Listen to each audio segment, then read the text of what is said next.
Let's play with Kawanimals. Today we'll be making paper roll Kawanimals. Take a cardboard paper roll. First, we'll make the ears. Tuck in one of the top sides and then tuck in the opposite side. Using a pencil, draw a smooshed heart in the middle to make the face. Then, using a pink marker, draw the most important thing all Kawanimals have, the heart cheeks.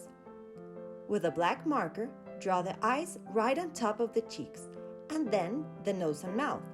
The top of the nose is at the same height as the top of the cheeks.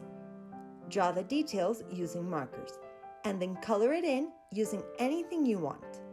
Make a big Kawanimals gang, and be kind to our planet by reusing trash.